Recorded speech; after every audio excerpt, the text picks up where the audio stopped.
कहते थे कि जिसके सामने फीनिक्स के आंसू गिरे उसकी किस्मत बदल जाती है। एक दिन एक युवक ने गलती से उस फीनिक्स को पकड़ लिया। वो सोच रहा था कि अगर इसे राजा को भेंट कर दे तो उसे बहुत दौलत और सम्मान मिलेगा, लेकिन जब उसने फीनिक्स की दयनीय हालत देखी तो उसका दिल पसीज गया। उसने तुरंत उसकी जंजीरें खोल दी। जैसे ही वो आजाद हुआ, मरता हुआ अग्नि फीनिक्स अचानक फिर से जीवित हो गया। उसने कृतज्ञता से युवक की ओर देखा और पंख फैलाकर आसमान में उड़ गया। उड़ते समय उसने जानबूझकर अपना एक पंख नीचे गिरा दिया। किसी ने नहीं सोचा था कि यही पंख उस युवक की किस्मत बदल देगा। कुछ समय बाद राजा को पता चला कि युवक फीनिक्स को नहीं ला सका। गुस्से में उसने तुरंत उसे मारने का आदेश दे दिया। मजबूरी में युवक ने वो पंख निकालकर दिखाया, लेकिन वो पंख बुझा हुआ लग रहा था। राजा को लगा कि उससे धोखा किया गया है और उसने उसे फांसी देने का हुक्म दे दिया। लेकिन जब उसे ले जाया जा रहा था तभी अचानक जमीन पर पड़ा वही पंख जलने लगा। कुछ ही पल में अग्नि फीनिक्स वहां प्रकट हो गया। वो पूरे चौराहे के ऊपर चक्कर लगाकर घंटा घर की चोटी पर जा बैठा। उसकी चमक से पूरा शहर रोशनी से भर गया। अब राजा के पास कोई बहाना नहीं बचा, इसलिए उसे सबके सामने युवक को इनाम देना पड़ा। लेकिन उसके मन में ईर्ष्या भर गई।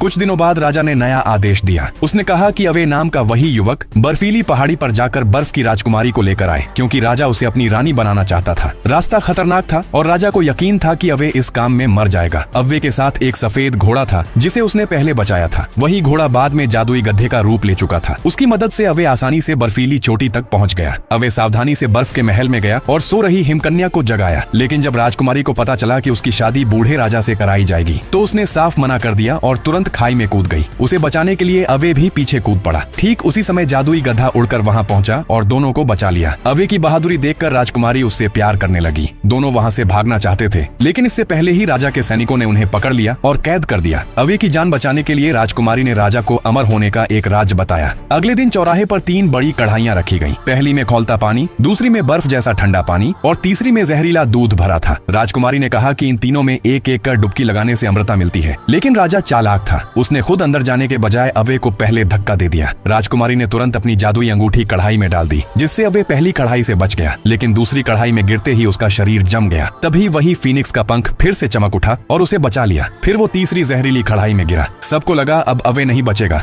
लेकिन अगले ही पल वो फीनिक्स की तरह फिर से जीवित हो गया। असल में जादुई गधा दुनिया के छोर से जीवन मरण का फूल लेकर आया था, जिसने उसे बचा लिया। अवे को अमर होते देख राजा भी लालच में कढ़ाई में कूद पड़ा, लेकिन उसके साथ उल्टा हुआ। वो एक बड़े बुलबुले में फंस गया और धीरे धीरे आसमान में गायब हो गया। इसके बाद लोगों ने अवे की बहादुरी की खूब तारीफ की और उसे अपना नया राजा बना लिया। इस तरह अवे और राजकुमारी हमेशा खुशी खुशी रहने लगे।